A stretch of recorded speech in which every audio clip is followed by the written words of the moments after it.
This is the only Stranger Things recap you will need.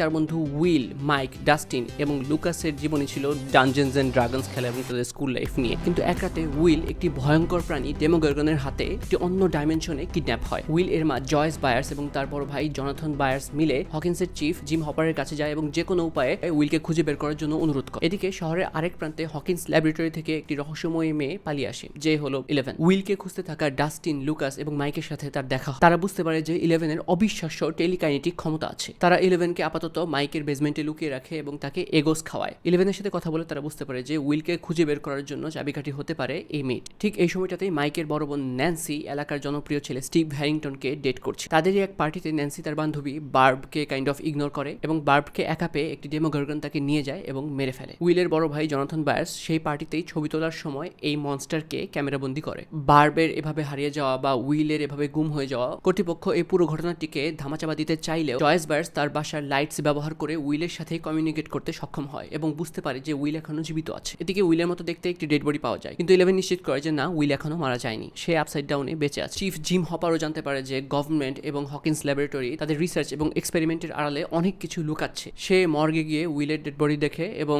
সেও বুঝতে পারে যে এটি আসলে নকল। এদিকে 11 এর সাথে ছেলেদের একটা ভুল বুঝাবুঝি হয় এবং রাগের মাথায় লুকাসকে তার ক্ষমতা ব্যবহার করে ধাক্কা দিয়ে ফেলে দেয় এবং পালিয়ে যায়। ন্যান্সি এবং জনাথন একসাথে কাজ শুরু করে। তারা আপসাইড ডাউনের একটা এন্ট্রেন্স খুঁজে পায়। ন্যান্সি সেই ভয়ঙ্কর ডাইমেনশনে প্রবেশ করে এবং কোনো মতে নিজের জান বাঁচিয়ে ফেরত আসে। এদিকে ন্যান্সিকে নিয়ে চিন্তিত স্টিভ জনাথনের সাথে তাকে দেখে তাদেরকে ভুল বুঝে। এরপরে এলাকার কিছু ছেলে মাইক এবং ডাস্কিনকে বুলি করার সময় 11 চলে আসে এবং তাদেরকে রক্ষা করে। এজেন্টরা কাছাকাছি চলে আসে, তারা আপাতত পালিয়ে যায়। এবার আলাদা আলাদা দলগুলো অর্থাৎ জয়েস ও হপার এবং ন্যান্সি ও জনাথন বাচ্চাদের সাথে এক হয়ে কাজ করা শুরু করে। এর ক্ষমতা বাড়ানোর জন্য তারা তাদের স্কুলে একটি অস্থায়ী সেন্সরি ডিপ্রাইভেশন ট্যাঙ্ক তৈরি করে। নিজের ক্ষমতা ব্যবহার করে আবার নিশ্চিত করে যে না, উইল জীবিত আছে, তবে সে একটা জায়গায় আটকে আছে। হপার এবং জয়েস জোর করে হকিন্স ল্যাবরেটরিতে প্রবেশ করে এবং গেট দিয়ে আপসাইড ডাউনে যায় উইলকে উদ্ধার করার জন্য। একই সাথে ন্যান্সি, জনাথন এবং স্টিভ উইলদের বাসায় অস্ত্রশস্ত্র নিয়ে অপেক্ষা করতে থাকে ডেমোগর্গনকে ফাঁদে ফেলার জন্য। স্কুলে ডক্টর ব্রেনার এবং তার এজেন্টরা বাচ্চাদেরকে ঘিরে ফেলে এবং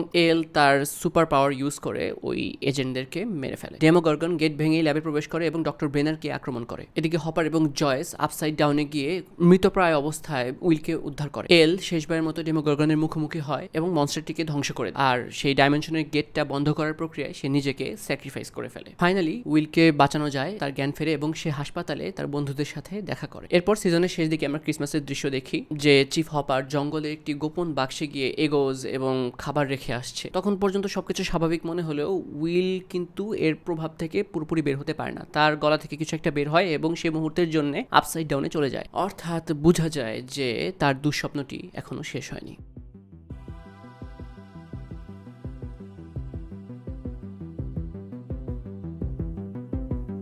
সিজন 2 মূলত ডেমোগর্গনের অ্যাটাক এবং 11 এর স্যাক্রিফাইসের প্রায় 1 বছর পরের গল্প। ততদিনে সবাই স্বাভাবিক জীবনে ফেরার চেষ্টা করছে। উইল ও তার বন্ধুরা আর্কেডে হাই স্কোর তোলা নিয়ে ব্যস্ত। এদিকে জয়েস বব নামের এক ভদ্রলোককে ডেট করছে, আর শহরের বিভিন্ন জায়গায় ফসলের পচনের কারণ ইনভেস্টিগেট করছে হপার। কিন্তু আমরা জানি যে হকিন্সের শান্তি বেশি দিন টিকে না। যেমন উইল এখনো আপসাইড ডাউনের ভিশনে ভোগে, যদিও সে নতুন ল্যাব প্রধান ডক্টর ওয়েন্সের কাছে নিয়মিত যাচ্ছে। উইলের ভিশন যত খারাপের দিকে যায়, সে মেঘের মধ্যে একটা দৈত্যের মতো কিছু একটা দেখতে পায়। অন্যদিকে হপার কিন্তু অনেক বড় একটা সিক্রেট লুকিয়ে রেখেছে, তা হলো যে 11 এখনো বেঁচে আছে এবং তার দায়িত্বেই আছে। সে যেন তার বন্ধুদের বিপদের কারণ না হয়, এজন্য সে হপারের কাছে আশ্রয় নিয়েছে। সো হ্যালোউইনে ডাস্টিন এবং লুকাস তাদের এলাকায় নতুন আসা মেয়ে ম্যাক্সকে তাদের সাথে ট্রিক এন্ড ট্রিটে যাওয়ার জন্য আমন্ত্রণ জানায়, কিন্তু ম্যাক্সের ভিলেনের মতো বড় ভাই বিলি এতে বাধা দেয়। এদিকে শ্যাডো মনস্টারের নতুন নতুন ভিশনের কারণে উইলের ভয়ের মাত্রা আরো বাড়তেই থাকে। এরই মাঝে ডাস্টিন একটা অদ্ভুত জন্তু খুঁজে পায়, যার নাম সে দেয় ডার্ট, এবং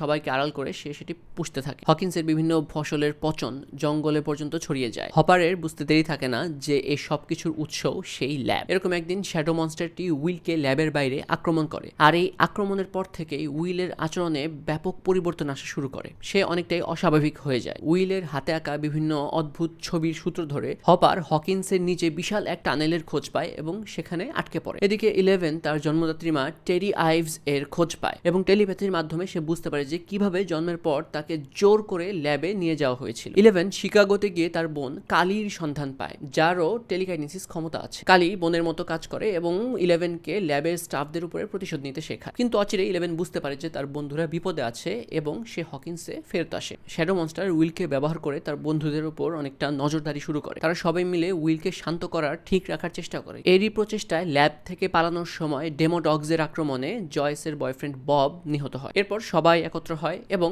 ডাস্টিন এক্সপ্লেইন করে যে শ্যাডো মনস্টার হলো ডানজেনস এন্ড ড্রাগনস এর মাইন্ড ফ্লেয়ার, যা মূলত উইলের মনকে দখল করে সবকিছু কন্ট্রোল করতে চায় এবং সবকিছু ধ্বংস করতে চায়। এরপর তারা উইলের সাথে কমিউনিকেট করতে সক্ষম হয় এবং উইল মোর্স কোড দিয়ে তাদেরকে জানায় যে মাইন্ড ফ্লেয়ারকে হারানোর একমাত্র উপায় হলো ল্যাবরেটরির নিচের গেটটি বন্ধ করে দেওয়া, যা কেবল একজন শক্তিশালী সাইকিক অর্থাৎ 11-এর পক্ষেই সম্ভব। সো যেমন কথা তেমন কাজ, হপার ও 11 সেই গেট বন্ধ করতে হকিন্স ল্যাবের আন্ডারগ্রাউন্ডে যায়। এদিকে জয়েস, জনাথন ও ন্যান্সি সনা ব্যবহার করে উইলের মন থেকে মাইন্ড ফ্লেয়ারের প্রভাব দূর করার জন্য কাজ শুরু করে, আর অন্যরা ডেমোডগসদের বিভ্রান্ত করতে আগুন জ্বালায়। অবশেষে 11 তার পুরো শক্তি ব্যবহার করে গেটটিকে বন্ধ করে দেয়, সব ডেমোডগস এবং মনস্টারকে হত্যা করে এবং আবার হকিন্সকে বাঁচায়। তবে শেষের দিকে আমরা বুঝতে পারি যে মাইন্ড ফ্লেয়ার আপাতত পরাজিত হলেও সে বাইরেই আছে এবং সে তার প্রতিশোধ নেওয়ার জন্য যে কোনো মুহূর্তে ফেরত আসতে পারে।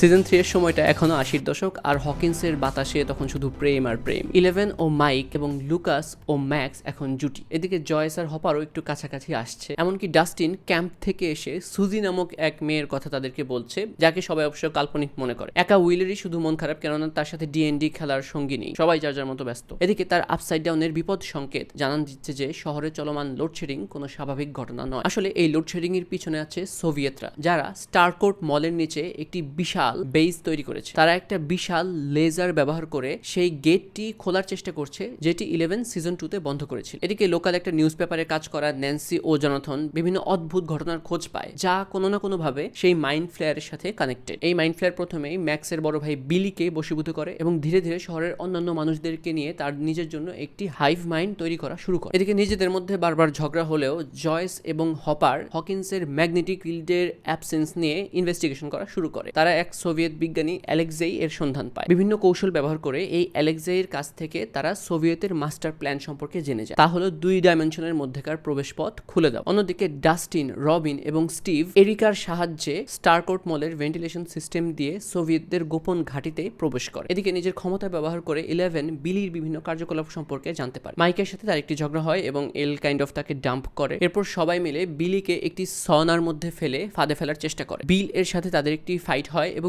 বিল প্রায় এলকে মেরেই ফেলেছিল। এমন সময় এল তাকে ছুঁড়ে একটি দেয়ালে ফেলে দেয়। এদিকে মাইন্ড ফ্লেয়ার বিভিন্ন মানুষ এবং তাদের বডি এগুলোকে কনজিউম করে আরো আকারে বড় হতে থাকে। এল বিলির অতীতে গিয়ে জানতে পারে যে মাইন্ড ফ্লেয়ার আসলে তাকেই চায়। এভাবেই মাইন্ড ফ্লেয়ারের সাথে ব্যাপক লড়াই করার পর 11 তার ক্ষমতা হারিয়ে ফেলে। এদিকে আমেরিকান কালচার উপভোগে ব্যস্ত সোভিয়েত বিজ্ঞানী অ্যালেক্সেই গ্রেগরি নামক একজনের কাছে নিহত হয়। ডাস্টিন, রবিন, এরিকা এবং স্টিভ কোনো রকমে সিনেমা হলে লুকিয়ে থাকা অবস্থা থেকে ফেরত আসে। এর মধ্যে বড় আশায় সবাই মিলে আতশবাজি দিয়ে মাইন্ড ফ্লেয়ারের এগেইনস্টে লড়তে শুরু করে। আর ওইদিকে জয়েস, হপার ও মারে লেজারটি ধ্বংস করার জন্য সোভিয়েত ঘাঁটিতে প্রবেশ করে। ডাস্টিনের বান্ধবী সুজির এক্সিস্টেন্স সবার কাছে প্রমাণিত হয় যখন সে খুবই ভাইটাল একটা মোমেন্টে তাদেরকে সাহায্য করে। জয়েস লেজারটিকে সেলফ ডিস্ট্রাক্ট করে দেয় এবং যার ফলস্বরূপ হপার অদৃশ্য হয়ে যায়। এল অনেক কষ্ট করে বিলির উপর থেকে মাইন্ড ফ্লেয়ারের প্রভাবটা সরিয়ে দেয়, কিন্তু এরই মাঝে বিলি আবার নিজেকে স্যাক্রিফাইস করে। গেটটি বন্ধ হয়ে যায় এবং মাইন্ড ফ্লেয়ারের যে প্রতিমূর্তি তা মারা যায়। এর প্রায় 3 মাস পরের ঘটনায় দেখা যায় যে জয়েস, উইল, জনাথন এবং 11 হকিন্স ছেড়ে চলে যায়। কিন্তু পোস্ট ক্রেডিট দৃশ্যে দেখা যায় যে সোভিয়েতদের কাছে একটি ডেমোগর্গন আছে এবং হপার তাদের কারাগারে জীবিত আছে। অর্থাৎ তাদের জন্য সামনে আরো রিস্কি এবং আরো ভয়ঙ্কর অ্যাডভেঞ্চার অপেক্ষা করছে।